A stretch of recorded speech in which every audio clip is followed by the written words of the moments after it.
Tonight, go outside if you can. Or, imagine that you are. Look up at the sky. Not at the stars themselves, look at the space between them. Most of what you see is black. Deep, quiet, overwhelming black. Now pause for a second and let that sink in, because this is already strange. Astronomers tell us that our galaxy alone contains hundreds of billions of stars. Not a poetic number. A counted, estimated, carefully argued number. And our galaxy is just one among hundreds of billions of galaxies. When you multiply those numbers, you get a universe so crowded with stars that the mind almost refuses to cooperate. So here is the innocent question, the kind a curious child could ask, and the kind that once deeply embarrassed physicists. If there are so many stars, why isn't the universe bright? Why is night dark at all? This is not a question about eyesight or clouds or light pollution. Even in the emptiest desert, far from cities, under the clearest sky, most of the universe appears black, tiny pinpricks of light scattered across a vast darkness. That picture feels normal to us, familiar, comfortable, but it shouldn't.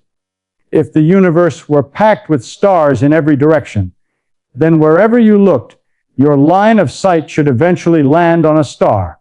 And stars are bright, very bright. Our sun is just a star, and you already know what happens if you look directly at it. So if stars filled the universe evenly and endlessly, the entire sky should glow like the surface of the sun. No night, no darkness, no black sky, just light. This realization didn't come from modern telescopes or advanced mathematics. It came from simple thinking, from sitting quietly and asking, what should I expect to see if I take the universe seriously? That's what makes this question so powerful. It doesn't require genius. It requires honesty. And once you see the problem, you can't unsee it. The darkness of the night sky suddenly stops being obvious and starts being mysterious. It feels like a clue, as if the universe is telling us, gently but firmly, that our picture of reality is incomplete. For centuries, people lived with this discomfort. They noticed it. They talked about it. They tried to explain it away. But the darkness stayed. The night sky became a kind of silent accusation. Either the universe is not what we think it is, or we don't yet understand how light, space, and time actually work. And that's where the real story begins, not with answers, but with the unsettling realization that something we see every night should not look the way it does. The universe, it turns out, is not obligated to make sense to our intuition. And the darkness above your head is the first hint of that. Let's try a simple experiment, not with equations or telescopes, but with imagination. This is the kind of experiment you can do while sitting still, which is often the most dangerous kind for your assumptions. Picture yourself standing in the middle of an endless forest. Not a large forest, not a very large forest, an infinite one, trees in every direction, stretching without limit, no clearings, no edge, just tree after tree after tree. Now look straight ahead. What do you see? You don't see the empty space between the trees forever. Your line of sight eventually hits a tree trunk. It has to. If the forest truly has no end, and the trees are spread out more or less evenly, then every direction you look will be blocked by a tree at some distance. Turn your head slowly. Left. Right. Up toward the canopy. Every direction ends the same way. A tree. In such a forest, the idea of seeing through to emptiness doesn't make sense. The forest fills your view. The distance to the tree might change, but the result does not. Your view always ends on solid wood. Now replace the trees with stars. This is where the thought experiment becomes uncomfortable. If the universe were infinite in size, filled evenly with stars, and had existed forever, then space would be like that forest. Every direction you look, no matter how small the patch of sky, your line of sight would eventually end on the surface of a star, and stars shine. They are not gentle lights. They are nuclear furnaces. Each one pours out enormous amounts of energy. Our sun is a modest example, and even it can burn your skin from 150 million kilometers away. So if every line of sight ended on a star, the sky would not be mostly dark with a few dots of light. It would be uniformly bright. The entire sky would glow, not with starlight here and there, but with a continuous brightness, like a glowing wall. The distance to each star would vary, but that wouldn't matter. Distant stars are dimmer, yes, but there would be more of them. Many more. Their combined light would add up. The universe would not allow darkness to survive. This is not intuition playing tricks. This is simple counting. More stars at greater distances compensate for their faintness. It's the same reason a distant city still lights up the night sky, even if each individual bulb is far away.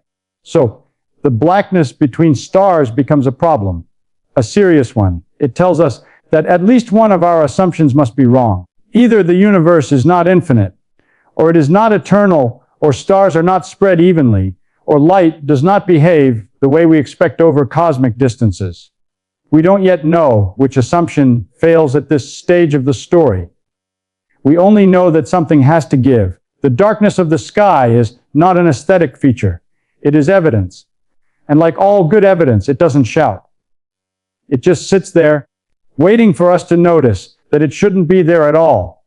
Once the problem was clearly seen, the human response was predictable. Try to make it go away with the simplest explanation possible. If the sky is dark when it should be bright, then maybe something is blocking the light. Maybe the universe really is full of stars, but we're surrounded by a kind of cosmic curtain. The first idea people reached for was dust. Space is not perfectly empty. Between stars, there are tiny grains of matter, microscopic bits of rock, ice, and carbon. So it seemed reasonable to say that starlight gets absorbed by this dust before it reaches us. If the light never arrives, the sky stays dark. Problem solved, except it isn't. Dust doesn't make light disappear. It absorbs energy, and energy doesn't vanish. When dust absorbs starlight, it heats up, and when something heats up, it radiates energy back out. Not necessarily invisible light, but as radiation of some kind. So imagine a universe filled with stars and also filled with dust. At first, the dust blocks the light. But over time, as it absorbs more and more energy, the dust warms. Eventually it begins to glow. And if the universe has existed forever, that glowing dust would reach a steady temperature. At that point, it would shine just as brightly as the stars it is blocking.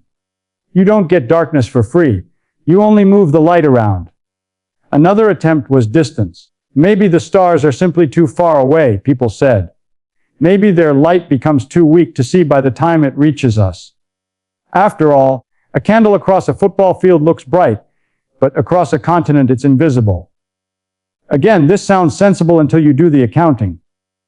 Yes, individual stars get dimmer with distance, but the number of stars increases with distance. As you look farther out, you are looking at a much larger volume of space. More space means more stars, and their combined light adds together. It's like standing in a light rain. One drop doesn't matter. But if the rain goes on forever and fills the entire sky, you will get wet. Distance doesn't save you from accumulation. These explanations failed not because they were foolish, but because the universe is more subtle than our first guesses. By the 19th century, this problem had become an embarrassment. Astronomers could measure star positions, calculate orbits, and predict eclipses, yet they could not explain why the sky was dark. The darkness was no longer just a background, it was a contradiction. And contradictions are dangerous things in science. They don't politely wait their turn. They force you to rethink assumptions you didn't even realize you were making. In this case, the hidden assumption was enormous, that the universe is static, eternal, and unchanging on the largest scales. That assumption felt natural. After all, the night sky looks the same night after night, year after year. Human lifetimes are short. The universe appears steady. But appearances, as physics repeatedly teaches us, are not to be trusted. The failure of these simple explanations was the first crack in an old picture of the universe. Not because the answers were wrong, but because the questions were deeper than anyone had expected. The darkness remained, stubborn and silent, waiting for a more radical idea. The real shift begins when we stop thinking of the universe as something that has always existed in the same way. This is uncomfortable because it forces us to take time seriously, not just as a clock on the wall, but as a physical ingredient of reality. For a long time, people assumed the universe was eternal, not because they had evidence, but because the alternative felt too strange. An eternal universe neatly avoids awkward questions about beginnings. But physics doesn't care about comfort. What we have learned through multiple independent observations is that the universe has a finite age, about 13.8 billion years. This number comes from the expansion of space, from the cooling of radiation left over from the early universe, and from the nuclear physics inside stars. These different lines of evidence point to the same conclusion, which is rare and powerful in science. Now take that seriously. Light does not arrive instantly. It travels at a finite speed. Fast, yes, but not infinite. When you look at the moon, you see it as it was a little over 1 second ago. When you look at the sun, you see it as it was about 8 minutes ago. When you look at a distant galaxy, you may be seeing it as it was billions of years ago. This means that there is a limit to how far we can see. Not because space ends there, but because time does. There are regions of the universe whose light simply has not had enough time to reach us yet. Those stars may exist or may have existed, but their information is still on the way. The universe is older than our civilizations, older than our species, but not infinitely old. And that fact alone changes the brightness of the sky. In an eternal universe, light from infinitely many stars would have had infinite time to arrive. The sky would be bright. In a universe with a beginning, much of that light is missing, not because it was blocked, but because it hasn't arrived. Darkness in this view is not emptiness. It is delay.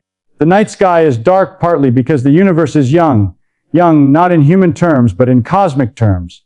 Even 13.8 billion years is not enough time for light from everywhere to reach everywhere else.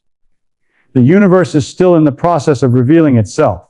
This idea is subtle, and it runs against everyday experience. On Earth, when something exists, its effects are usually immediate. Turn on a lamp, and the room lights up. But the universe is not a room. It is enormous, and it keeps careful track of time. When you look at the darkness between stars, you are not just looking into space. You are looking into the past, and beyond that, into regions of reality that are causally disconnected from you. This is one of the reasons the problem of the dark night sky mattered so much. It forced physicists to recognize that the universe is not just a static stage where things happen. The universe has a history, and the night sky, quietly and without drama, records that history in black. Even the idea of a universe with a beginning is not enough by itself. If the universe were young but otherwise ordinary, you might still expect the sky to be brighter than it is. Something else is happening, something that completely changes how light behaves on the largest scales. Space itself is expanding. This is one of those statements that sounds simple and turns out to be deeply strange. It does not mean that galaxies are flying outward through empty space like shrapnel from an explosion. On large scales, galaxies are mostly at rest relative to their local surroundings. What is changing is the space between them. The ruler we would use to measure distances is slowly stretching. As space stretches, light stretches with it. Light travels as a wave, and when the space it moves through expands, the wavelength of that light becomes longer. Longer wavelengths mean lower energy. Visible light can be stretched into infrared, then into microwaves, and eventually into radiation so weak that it blends into the background. This process is called redshift, but the name hides how important it is. Redshift doesn't just move light out of the visible range. It drains its brightness. Light that started out intense and energetic can arrive faint and cold. So even when light does reach us, it often arrives in a form our eyes cannot detect. Your eyes are tuned to a narrow slice of reality. They evolved to see reflected sunlight, not the stretched whispers of ancient starlight. The universe does not adjust itself to our senses. Here is the remarkable part. When scientists built instruments sensitive enough to see beyond visible light, they discovered that the universe is glowing everywhere. The darkness is only apparent. There is a faint, uniform radiation coming from all directions in the sky. This is the cosmic microwave background. It is the leftover heat from the early universe, emitted when the universe was young, hot, and dense. Over billions of years of expansion, that intense radiation was stretched into microwaves. What was once blinding light is now barely above absolute zero. The sky is not dark because nothing is there. It is dark because most of the light has been shifted out of our biological range. In a sense, the universe is filled with light, but it has been diluted by expansion and time. Like a brilliant painting stretched across an ever-growing canvas, the colors fade not because they disappear, but because they are spread thinner and thinner. This idea overturns the original intuition behind the paradox. The sky is not a static snapshot of a fixed universe. It is a dynamic record of expansion, cooling, and change. When you look into the blackness, you are not seeing emptiness. You are seeing light that has been transformed beyond recognition. And that realization quietly changes what darkness means. Darkness is not the absence of light. It is the presence of history. At this point, it would be tempting to feel satisfied. The sky is dark because the universe is young and expanding, and because light behaves in ways that our eyes cannot easily follow. That is already a deep and surprising answer. But science doesn't end where discomfort begins. It ends where questions stop working, and we are not there yet. There are things we still do not understand, and the darkness of the sky quietly points to them. We do not know why the universe began at all. We can describe what happened after the earliest moments with remarkable precision, but the beginning itself remains opaque. Our equations break down. Time, as we understand it, stops behaving. Whether the universe had a true beginning or emerged from something else is still an open question, and not a poetic one. It is a technical problem we do not yet know how to solve. We also do not fully understand what controls the expansion of the universe. Observations show that expansion is accelerating, not slowing down. Something is pushing space apart. We call it dark energy, not because it is mystical, but because we lack a better description. Naming something does not mean understanding it. Dark energy dominates the large-scale behavior of the universe, yet we do not know its nature, its origin, or why it has the value it does. If it were slightly different, the universe would look completely unlike the one we observe. Galaxies might never have formed, or the universe might have collapsed long ago. Then there is the matter of dark matter. Galaxies rotate as if there is far more mass than we can see. This invisible matter shapes the structure of the universe, guiding the formation of galaxies and clusters. Without it, the distribution of stars would be very different. Yet we do not know what dark matter is made of. We infer its existence from its gravitational effects, not from direct observation. Even light itself still holds mysteries.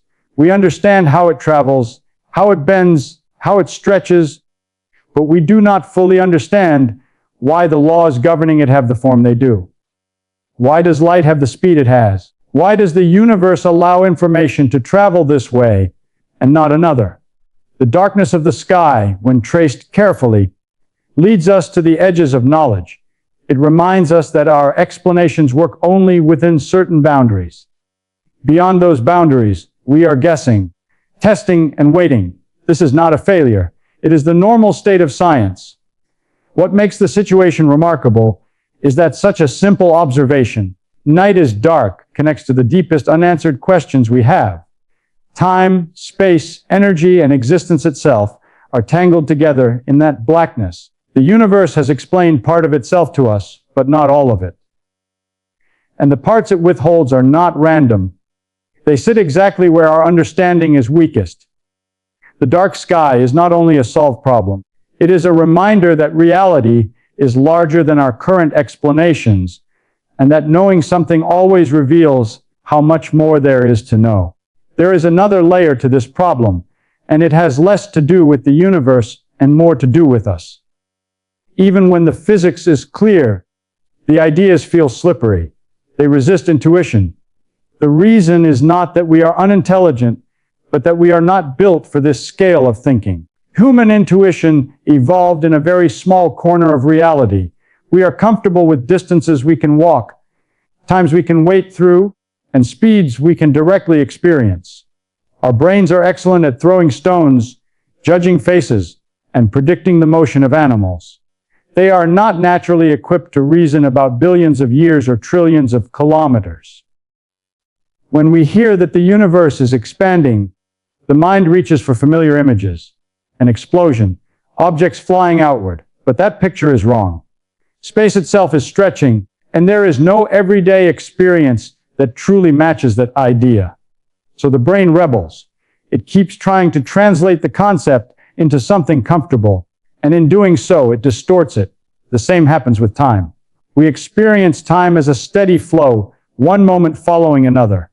But in physics, time is intertwined with space. It can stretch, slow down, and behave differently depending on motion and gravity. The idea that the darkness of the sky is related to the finite age of the universe feels abstract because we have never experienced a boundary of time. We also struggle with accumulation. We underestimate how small effects add up over enormous scales. One distant star seems insignificant, but when there are enough of them, distance stops being a refuge. This is why the original paradox was so powerful. It exposed a flaw in everyday reasoning. There is also a psychological habit at work. We tend to treat what we see as complete.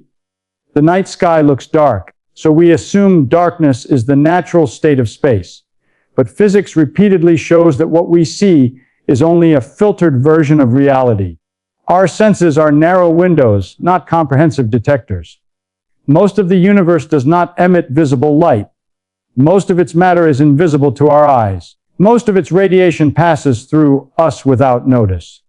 The black sky feels empty because our biology is blind to what is there.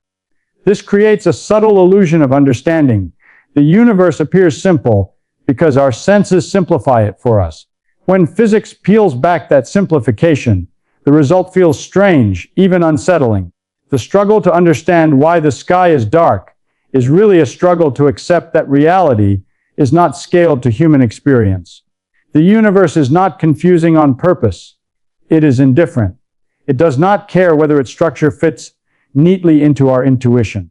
Understanding comes only when we are willing to abandon the demand that reality make immediate sense.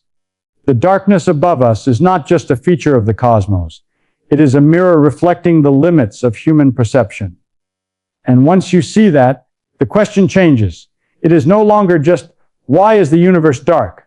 It becomes, how much of reality am I missing simply because I am human? When we look at the night sky, we are not just observing the universe, we are observing our own limitations. The blackness above is not an empty canvas waiting to be filled.